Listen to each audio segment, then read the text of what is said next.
this is an iHeart podcast. Guaranteed human. Work can be a little weird. Cringy training seminars, coworkers who won't stop talking about their plant, forgetting the mute button at an inopportune moment. We have to deal with a lot on any given workday. Sometimes it can feel hard to thrive and move forward in your career. Well, that's where LinkedIn comes in. LinkedIn helps you get ideas and insights from experts in your field, connect with people professionally, grow your network, and access tools designed to help you find the right fit for your next role. Whether you're just getting started, figuring out your next move, or looking to accelerate your career, LinkedIn is built to support you at every stage because LinkedIn is the network that works for you. Visit linkedin.com/knowstuff to learn more. If audiobooks are your thing and you've been meaning to listen to more of them, you should check out a podcast called Earsay, the Audible and iHeart Audio Club, hosted by Cal Penn. Each episode spotlights standout audiobooks on Audible across all kinds of genres: sci-fi, comedy, romance, thrillers, and more, with Cal talking to guests who help break down what makes each story worth listening to. It's a fun, easy way to discover your next great audiobook. Check out Earsay on the iHeartRadio app, Apple Podcasts, or wherever you get your podcasts. Hey everyone, it's your old pal Josh, and for this week's SYSK Selects, I've chosen how electroconvulsive therapy works. This one was an eye-opening episode. It came out in May of 2013, and prior to this, I always thought it was just kind of a barbaric treatment that was used to keep patients quiet, when actually, in reality, it's an effective therapy that is still in use today. Like I said, eye-opening. I hope you enjoy it.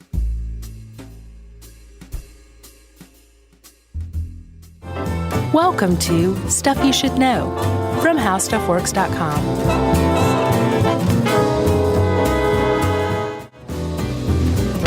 Hey, and welcome to the podcast. I'm Josh Clark, and there's Charles W. Chuck Bryant, which means it's time for Stuff You Should Know. Indeed. Shocking addition. See, I take the rap for a bad pun, but you, in fact, said that before we recorded. I know. Before we recorded. Oh, so okay. I have a public image I have to carefully tend to. Gotcha. Chuck. Yes. Have you ever seen or read or both One Flew Over the Cuckoo's Nest? Yes, both. Oh, yeah? Did you like the book more than the movie or vice versa? Both. Book was great. I've seen the movie a dozen times. Yeah. One of my faves. It is a great movie. Yeah. I haven't read the book, although I was a Ken Kesey fan. I thought he was a cool dude. Yeah, I've read a few of his. What else did he write? He did the... well, actually, he didn't write. That was Tom Wolfe that wrote the Electrical Acid Strip, but Kesey was figured prominently, obviously. Oh, yeah, he was the main character. Kesey wrote the... oh, crap. I'll come back to it. Okay. He wrote the... what was it? The book. Well, if you haven't seen or read One Flew Over the Cuckoo's Nest, you totally should. It is, like Chuck was saying, one of the best movies of all time. It is a great book, apparently. And one of the things that factors into it, set in an insane asylum in the 50s, I would say, maybe 60s. And one of the, I guess, almost a character in this movie or book is electroconvulsive therapy. Yes. Which the staff uses to basically keep the patients in check.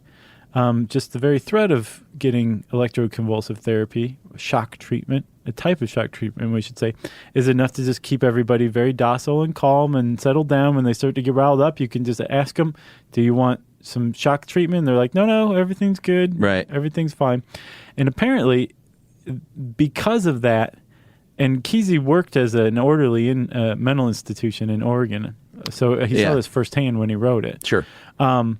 Because of that, ECT got a pretty bad rap over the course of a couple of decades, to the point where it's basically forced almost out of existence. Yeah. And it wasn't just Kesey making this stuff up. Like he said, he was a disorderly, like the Fat Boys. But there was also a study in 1985 by the National Institutes of Health that found like that was pretty common practice among mental institutions at the time, because it was drug-free. Yeah. It was just using electrical shock. And it wasn't a lobotomy. Right. And it was the effects were temporary. Yeah. And apparently it worked to keep everybody in line.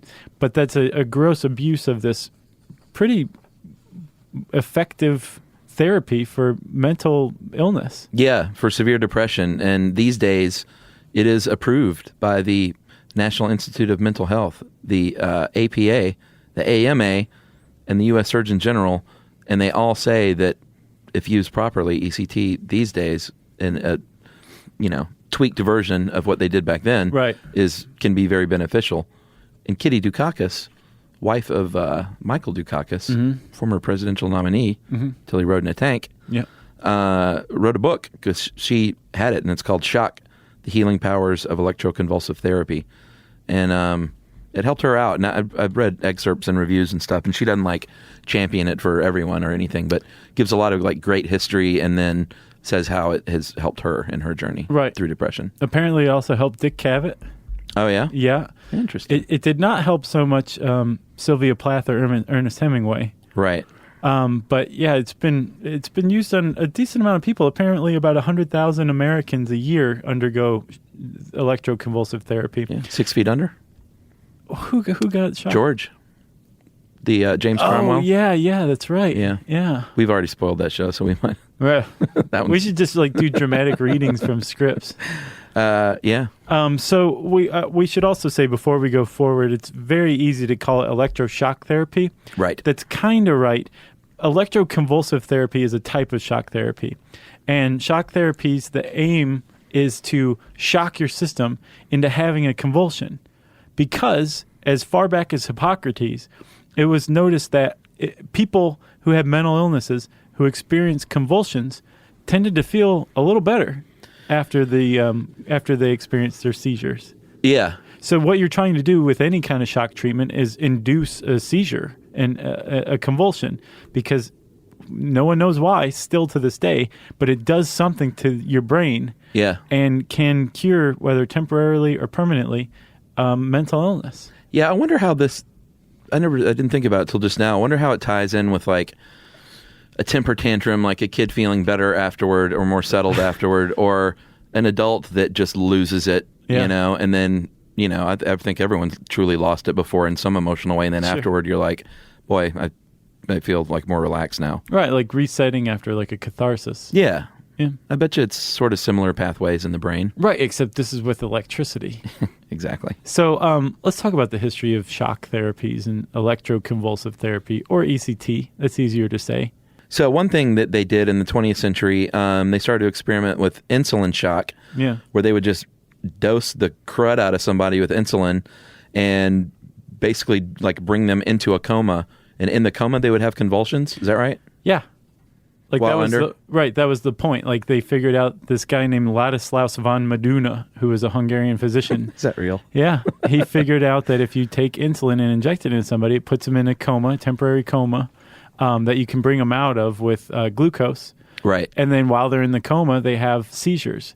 And he was probably the first modern physician to suggest that there was a link between seizures seizures and the curing of mental illness. Right. He took it one step too far in saying that schizophrenia and epilepsy were counterproductive maladies. Right. So if you had one, you couldn't have the other. Yeah, not true. He was wrong about that, but he was right about seizures having a curative effect on mental illness, though. Interesting. But he was the one who started championing using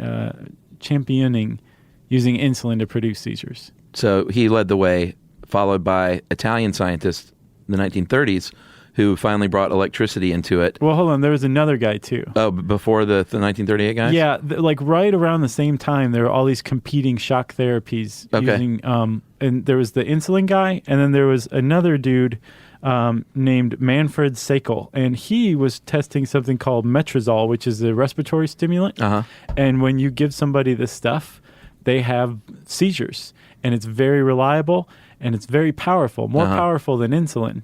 And it requires less recuperation time and hospitalization time. The problem is it's so powerful that 42% of patients who had shock therapy using metrazole suffered spinal fractures. Oh, wow. Because the convulsions were so hardcore. Yeah, like The Exorcist?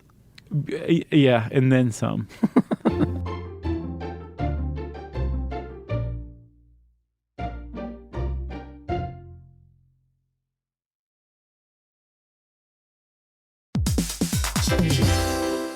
Hey everybody, we're here to talk to you about Wayfair, who believes that spaces should be functional, they should be comfortable, they should be well designed. and they can be well designed by you with their help. Your updated space should feel more comfortable, inviting, and practical for everyday use. And we're talking about outdoor seating. We're talking about grills. We're talking about major appliances. If you need storage solutions, Wayfair can help you out. Patio lighting, rugs, decor. It is your one-stop shop for home. Yeah. I mean, it's getting nice out, so it's time to think about living outdoors for the next few months. And Wayfair knows that outdoor furniture, it's heavy, it's intimidating to assemble. So Wayfair has stepped in and said, we're going to handle the hard part so you don't have to. That's right. You can shop Wayfair Verified, your shortcut to the good stuff. And that means their team of product specialists are going to vet everything by hand using a 10-point inspection, testing things like, quality materials, functionality, and features, and even how long it takes to build that piece of furniture. And the overall experience saved time, reduced hassle, and improved convenience. Patio season is here, and these deals won't last. So head to wayfair.com right now to get your outdoor space ready for way less. That's WAYFAIR.com. Wayfair, every style, every home.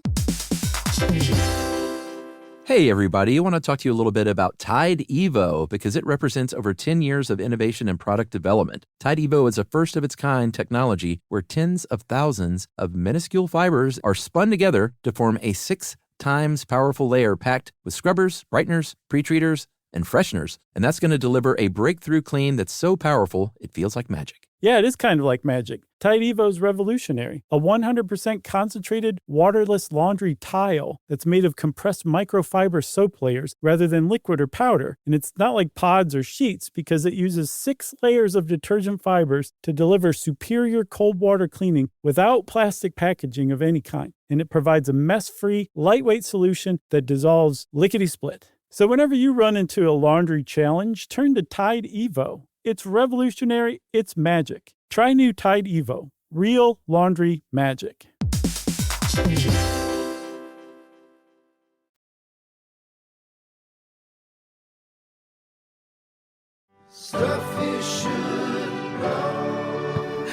Now we electricity? Yeah.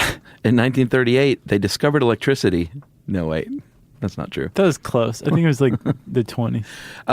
These Italians, they were scientists, and they said, we can use this to jolt this guy, like, with these delusions. He's clearly suffering. Let's shock him with electricity. And the delusions receded after, like, several treatments. And then just a few years later, in the 1940s, it was being used as a regular treatment in the U.S. for schizophrenia, depression, bipolarism, but it's not like it is today. No, a far cry. You said they've tweaked it. They've definitely improved it. They figured it out. Like, we were a little barbaric before. No anesthesia back then. Yeah, so you were wide awake and conscious when they applied an electroshock to your brain. Like in Cuckoo's Nest. Yeah. Violent physical reactions with the body. Right. That don't happen these days. Like the convulsions were very powerful. Yeah, because there's anesthesia, and they also these days put muscle relaxers and stuff everywhere except the big foot. Is there a big foot? The foot, a single foot. Well, when it has a blood pressure cuff on it, I'm sure it is the big foot of the two. But yeah, they introduce it intravenously, and then they put a blood pressure cuff on around your ankle. So your body isn't like convulsing anymore, but they can tell it's going on by EEGs and stuff, and then the single foot's movement. Yeah, because you're keeping the muscle relaxer and I guess the anesthesia out of the foot. Yeah, so someone's actually a doctor looking just at your foot. Supposedly, I haven't seen that anywhere else. I saw that. Yeah, I saw that. Like they, even with the muscle relaxants, your fists are going to clench and unclench, and your chest might heave. Yeah, and they'll still put a tongue thing in your mouth to keep you from biting your tongue off. Right, but the cumulative effect of it is not going to be felt at all by you because you're out under general anesthesia and you're probably feeling pretty good anyway. Yeah, that's true. Thanks to Mr. Muscle Relaxer. And then the way you've always seen it on TV, even when they portray modern, like on 6 Feet Under, they show people are always rendered this like zombies, like lobotomized essentially, and that's not what's going on these days. No, well, even back then, it was kind of a caricature of what a person looked like coming out of it because there is memory loss associated with it. Yeah, and there still is. Yeah, there was then, there still is now. So I think that it's almost like that's what some artist's rendering or some director's rendering of what somebody with memory loss looks like. Right. And so that's what just kind of got picked up in the popular culture following ECT is you're just like, catatonic, lobotomized, zombie-like. Yeah. But really, that's shorthand for there's weird memory loss. Yeah, and these days they're going to check you out a lot more beforehand. I think, especially in the media, portrayed it as some like a McMurtry in One Flew Over the Cuckoo's Nest. Yeah, he's causing problems. So let's just drag him in there, strap him down, and shock him. Yeah. These days you're going to 5 disorderlies to hold him down. Exactly. You're going to go through a battery of pre-treatments, like blood tests, electrocardiograms. They're going to give you a physical. They're going to give you a mental, and they're going to make sure you're a good fit all the way around for this kind of treatment. It's it's not as, I don't know if it was willy-nilly back then, but that's how it appeared to be at least. And there's actually a decision by the FDA. It's an electroconvulsive therapy machine. Is a class 3, I believe. Yeah, device, just the strictest. Right, and classification. And so it was up for reclassification for a little while, and they said, you know what, we're going to stick with this classification because it's used for electroshocks. And a lot of people said, whoa. Like that's old stuff. Yeah, you guys, this is you're still looking at it under the medieval use from the 40s and 50s. Right. Things have changed by then. But I have to say, I mean, I kind of am comforted by the fact that you still have to go to a doctor. It's not like the same thing as going for like laser hair removal. Sure. Like you can't also get ECT in the same office. Like it's very much medicalized, and I think it should be because we still don't understand what the mechanisms are. Yeah, that's true. They will pulse your brain. You've got these little things about the size of a quarter, these pads on the side of your head, either on both sides or one side. And they pulse you with for 1 millisecond, even though I think recently even shorter, like millisecond, 0.25 to 0.37 milliseconds. Yeah, that's what they're starting to these use. Days. And I guess that's like, is it for more humane purposes or because it works better? Yeah, I think they're finding that it works at least as well, but there's also fewer side effects. Like apparently a 1 millisecond pulse of electricity is enough to like really interrupt memory consolidation, I guess. Whereas like a quarter of a millisecond, it's not so bad. All right. And these days you're going to get it 2 to 3 times a week for 3 to 4 weeks is a typical treatment. Yeah, that's a course. 5 or 10 minutes at a time. Yeah, from the time that they inject you with the anesthesia till the time you start to wake up is about 10 minutes. Which, I mean, like, that doesn't sound like much, but if you're doing that 2 to 3 times a week for several weeks, sure, I'll bet that's a period of your life that you have a lot of trouble remembering much of. I don't think it's a picnic still. No, because you are still coming out of it. You're still groggy. Yeah. Coming out of anesthesia, you can still be confused. What's ironic is now that they use anesthesia, you probably look more like the portrayal of people coming out of ECT in the 50s than they did back then. Because they were anesthetized? Yeah, they weren't. No, yeah, that's what I mean, though. Yeah. Today. That's funny. I didn't think about it like that. I found one stat. Not funny. Well, monster. I found one stat that said it is effective in 75 to 80% of people these days with severe depression, whereas antidepressants are only effective about 60% of the time. Yeah, and that's pretty much what they're using it for is just like major depression. Yeah. Is pretty much the thing that they found like, okay, it's really effective for this. Like when drugs don't work. Well, that's usually when they're turning to it. Right. Is after antidepressant hasn't worked. But this is like a pretty significant rebound, 100,000 people a year getting this, and it coming under wide medical and public acceptance. Sure. Because just as recently in the 80s, there's a stat in this article that says between 85 and 2002, the use of ECT in England dropped by half. Wow. And that was because there was a rise of antidepressants. It's like, you can take these pills or we can put electrodes on your brain. Yeah. And zap you. What do you want to do? Right. But then as physicians, I guess, were finding that there were plenty of people out there who don't respond well to antidepressants. Shock therapy is a great alternative. And if you suffer from major depression and you are suicidal or at risk for suicide, they may hop right to ECT because the results are so much faster. Huh.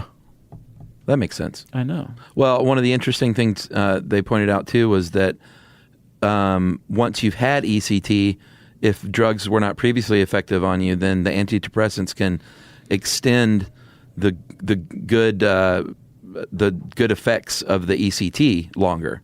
Right, yeah. Which was interesting because, like, I guess they can work in concert if you go ECT first. Which makes it sound like the ECT goes in there and like shakes things loose, and then the drugs come in and like keep their functioning going, keep the new and improved functioning going. And we should say, like, all this is theory. No one knows specifically what ECT does to the brain. We just know it works. Then we should also say no one's exactly certain how antidepressants work, right, or what effects they have on the brain. But there's a couple of theories that are kind of brain based. One is that the idea is that the electricity changes how blood flows, or how cells metabolize things, and that leads to some sort of improved function. Yeah, the other one is they think it might release certain chemicals that can help out. And everything I've read sort of likens it to a Control-Alt-Delete reset, or like some sort of reset function on your brain. I think they likened it in here to turning the stereo down. Like there's just so much noise, and this just sort of resets a troubled brain. Right, yeah. There was a study from Scotland in 2012 where they did brain scans of people with major depression before ECT and after a round of ECT. And they found that these regions associated with mood and emotion were less active. Right. And so they said that they basically altered the functional connectivity of these regions, between the regions, so that the person could think more clearly, was less distracted, and they think that that had an effect on reducing their depression. Well, and they tested with placebos too, and I think like anytime you test with a placebo, you're going to find that there's going to be a little bit of it that works, but but not always. And that's what they found here, is that some of the people that were told that they received ECT put under. Didn't you think this is kind of mean? Yeah, they would put them under and say they did it and not do it. Yeah. That the people with ECT did recover faster, but there were some that received the fake treatment that did recover as well. So they think that might have just been because they received that extra TLC from a proper clinician. Yep. And the free drugs. That's true. So we should say there are risks to it. Like there's at least two types of memory loss associated with ECT. One is you have trouble making memories around the appointment. Right. Which is to be expected. That usually fades. Then there's larger memory loss of past events long before your ECT therapy. Yeah. But that also fades. Not in all people, though. So there is like memory loss associated with it. Right. With zapping the brain with electricity. Who would have thought? Go figure. And then you can also die. 1 in 10,000 patients undergoing it dies. But they say that's... 1 in how many? 1 in 10,000. So every year, 10 people die from ECT in America. Wow. But they say that's typically a reaction to or a result of anesthesia, like just going under. Oh, right. Yeah. Which is dangerous in and of itself. You're going to get headaches, obviously, and some muscle pain, but I don't think it's anything quite like the old days as far as muscle pain and stuff like that. Yeah. And you will still find people that poo-poo it, of course, but this article points out a lot of those people are the same people that are pretty anti-psychiatry in general and stuff like this. So that seems like a bit of a leap to me. What? From the author to say that. Yeah. At least she wasn't just like Scientologists hate it. True. You got anything else? I got nothing else. Let's go try this out. I would certainly try it out if I needed it. Okay. Yeah, I would too. You know? There's something appealing to me about using electricity over drugs. Yeah. Like drugs are some great thing to pump your body full of. Yeah. It's just, I don't know. I wonder if it's going to become more and more widespread, and Yeah. And if it comes back gangbusters, man, that's really going to be impressive because it was almost gone. Yeah, true. Imagine if the lobotomy came back. I mean, I know it's still around, but it's not back by any means. Sure. ECT is back, baby. Maybe a little bloodletting, a little leaching. Right. If you want to learn more about electroconvulsive therapy, type that word in the search bar at howstuffworks.com. Let's see if you can do it on the first try. And since I said search bar, I guess it's time for message break. Stuff you should know.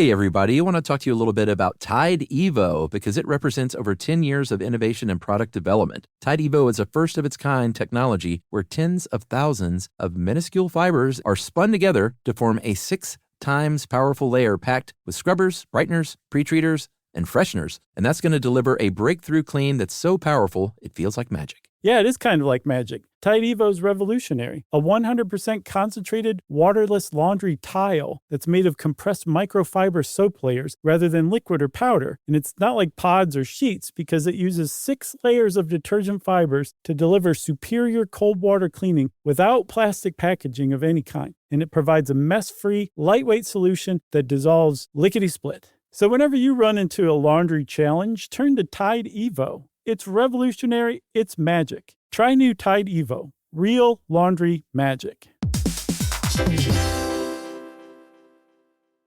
Introducing the all-new Mazda CX-5, featuring more connection. Hey Google, where's the nearest Pilates class?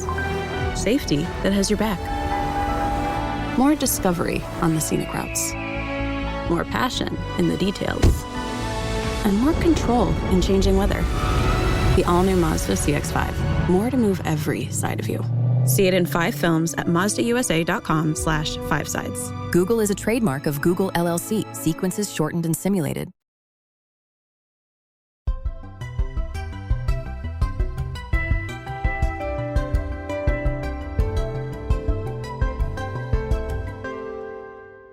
And now listener mail. Yes, and I'm going to call this Misheard Song Lyrics. Oh, yeah. Can't remember which one we asked Panama about this. Canal. Was Panama? that it? Yeah. Oh, okay. Everyone has misheard sound lyrics. Excuse me while I kiss this guy. Yeah. Jimi Hendrix. Wrapped up like a douche. Yeah. Manfred Mann.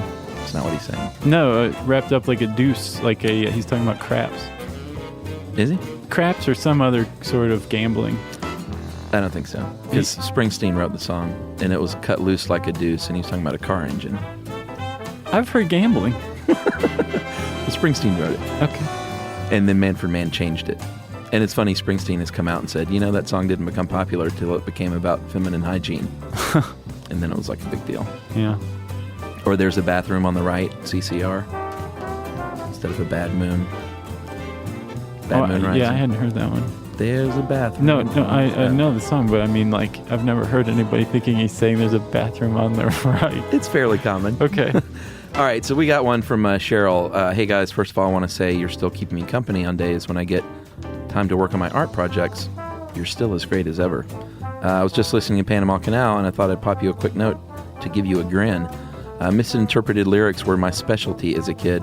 Far and away, my most famous moment was when I was 5 or 6 listening to Madonna with my auntie, and I would sing, Papa Dom Bridge, I'm in trouble deep. She said, thing is, this really made sense to me, and logically, if a bridge is made out of papadoms, which are, do you know what those are? Sort of like a flatbread, like a crispy tortilla, sort of. No. It's like a crispy flatbread. Gotcha. So if a bridge was made out of papadoms, it would be bound to be weak, and if someone were to walk over it, it would break, and they'd fall in the river below, and hence be in trouble deep. Yeah. And my dad still teases me about that to this day. It does make sense in a certain childish way. Yeah, Cheryl, Papadom Bridge. Well done. That's funny. Yumi's mom, she's from Okinawa. She calls Madonna Papa Don't Preach. Oh, calls her that? Yeah. That's her name? She's like, are you listening to Papa Don't Preach again? My friend Fox had the best misheard song lyric ever, and I was racking my brain earlier trying to remember it, and I cannot. Yeah. So there's some good ones out there. I'll try and remember and post it or something. I'll get in touch with Fox. Okay. It was a funny one. Nice. You got any good ones? I'm like racking my brain right now, and I know I've got one, and I can't remember it. Do you have one, Jerry? Jerry looks like she does. What is like it, Jerry? Jerry just said, if you did not hear, instead of Voices Carry by Till Tuesday. Amy Mann and Till Mann. Tuesday. Horses scare me. Hush, hush, keep it down. Horses scare me. Don't attract any horses because they scare me. Do you know that technically Till Tuesday was the first band I ever saw live? Oh, really? At my first concert, Hall & Oates. Yeah. At the University of Toledo Coliseum. They opened up, huh? Yeah, Till Tuesday opened up. Nice. Boy, I never really thought about that because I always say, oh, my first concert was Cheap Trick. Yeah. I don't say it was John Waite who opened up for Cheap Trick. Was it really John Waite? Yeah. Man, I would have loved to have seen that one. And those are real concerts. Like I went to Kenny Rogers and stuff when I was a kid. And people are like, Kenny Rogers is real. Yeah. It is, but about to say the same thing. I meant concerts that my family didn't drag me to. Gotcha. That I paid my own money for. And I gotcha. where I smelled marijuana for the first time. Like a real concert. I didn't smell any marijuana at the Hall & Oates concert. Well, I did at Cheap Trick. I was like, what is that? I'm sure. Like, I've never smelled that before in my life. Yeah. Man. Cheap Trick. And everyone around me said, that is the devil's smell.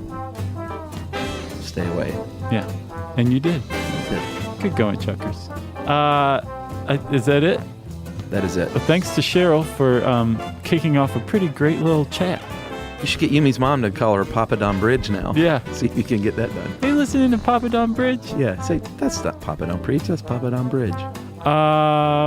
What do you want? Oh, if you have any great marriage stories, we want to hear them. We haven't asked for that ever, have we?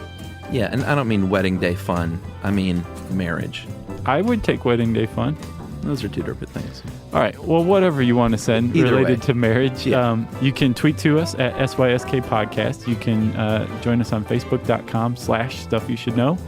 And as always, go check out our awesome website, StuffYouShouldKnow.com.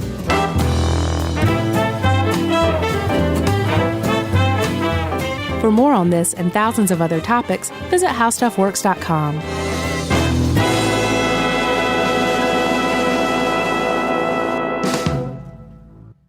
When it comes to small business, people want to talk to people, not bots, not voicemail. Your customers or clients want a real human connection. And that's exactly what they get with Ruby. Ruby is the virtual receptionist company that takes care of your callers when you're unavailable, in the middle of something, or just don't want to pick up. They can answer, screen, and transfer calls, as well as take messages, collect payments, book appointments, and more. All while saving you time and making the people you serve feel special. It's available 24/7, 365 days a year, and is 100% based in the U.S. See how it works at ruby.com, or better yet, give them a call at 844-900-RUBY. The next time you end up with something on your shirt, don't turn to your usual detergent. Check out Tide Evo. Tide Evo represents over 10 years of innovation in product development. It's a revolutionary 100% concentrated waterless laundry tile made of compressed microfiber soap layers rather than liquid or powder. It's not pods and it's not sheets. It uses 6 layers of detergent fibers to deliver superior cold water cleaning without plastic packaging. It's mess-free, lightweight, and dissolves quickly. Try new Tide Evo. Real laundry magic. This is an iHeart podcast.